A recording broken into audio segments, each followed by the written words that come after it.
To the Andromedans, they're responsible for 31,712 children disappearing in the last 25 years from the United States. These children were food. And I'm supposed to just shut up and not say anything about it because people don't want to hear it?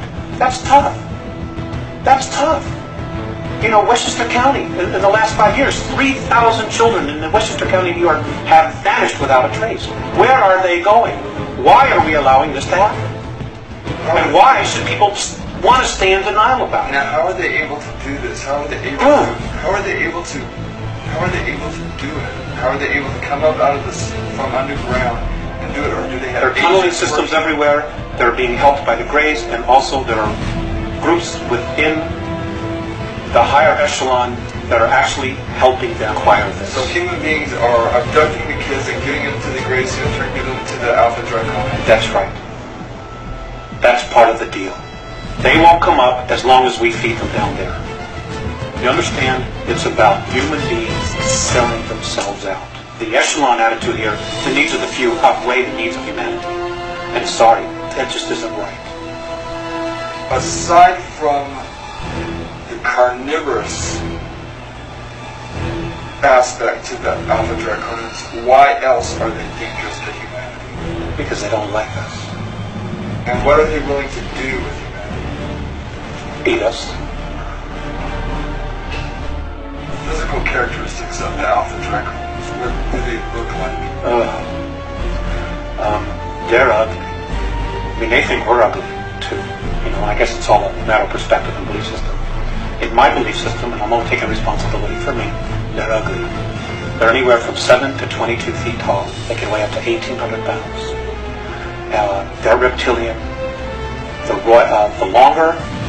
The ones that have stubby tails, if you see one that has no tail, he's of the warrior class, or the worker class. The longer the tail, the higher their rank. When you see one with long tails, with winged appendages, he's considered royalty. Whenever you see one, you ought to just run like him. You shouldn't approach it. You shouldn't provoke it. Just get the hell out of its way. Just get out of its way. Just run.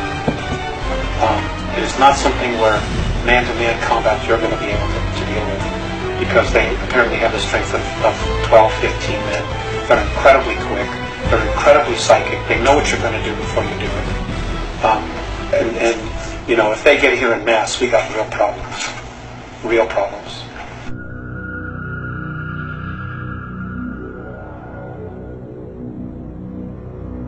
Could you describe the human military bases on the dark side of the moon, Mars, and the Mars probes as related to by the Andromedans, and how the Alpha Draconians fit into this scenario? The Mars probes, the Russian and the US one, they're gone. They were destroyed. They're history.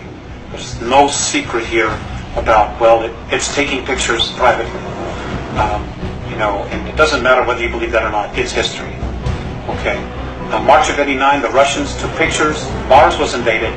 We had a human colony there of 300,000, so I'm told. One was underground, one was above ground, Adam and Eve. They are conquered. They're being taken over. The human beings that are from Earth, that volunteered or were kidnapped to go there, are in deep trouble. Many of them have already been eaten. Some of them have already been killed. There is nothing we can do here as a race to help them. So that was Mars was conquered by the Alpha Draconians. That's right. They came in and there's 100,000 of them there. They have approximately 2,111 scout craft there. They're in an area underground that is 64 square miles, known on Mars as the area of Tempe Terra. That's where their base is. It's an ancient base that they had. It's over 1 million years old, and the last time it was in full bloom was 317,000 years ago. Now, if we begin to train all our telescopes on that, are we going to be able to see activity going on there? I suppose that we would. I have a feeling that they already are seeing incredible amounts of activity, but they're not allowed to say it. They're just not allowed to say it. Nor, who's going to want to jeopardize going to jail, being ridiculed, being fired, giving up everything they have to come up and say, well, I'm an astronomer, and I was looking at Mars, and I saw alien craft, and I know there's a base there, and it's being conquered by reptilian aliens. Who's going to have the guts to come up and say it? Nobody in the power elite. Nobody wants to blow their mortgage. But somebody's going to have to, right? So, well, yes. But it's going to Eventually, be too late by the time they do it. Is that what you're thinking? yes. And that's exactly what the Andromedans are thinking. You see, there are people probably saying, well, God, why don't they just come down and save us? There's a lot to that. Number one, if we're rescued, we don't permanently evolve ourselves. Number two, we won't take responsibility. If something goes wrong, we can always blame it on them. Number three, it doesn't just change our reality, it changes their reality as well. Number four, the Andromedans and most of the other benevolent races, they don't want to have to come down here and babysit us. That's not their job. It's not their job at all.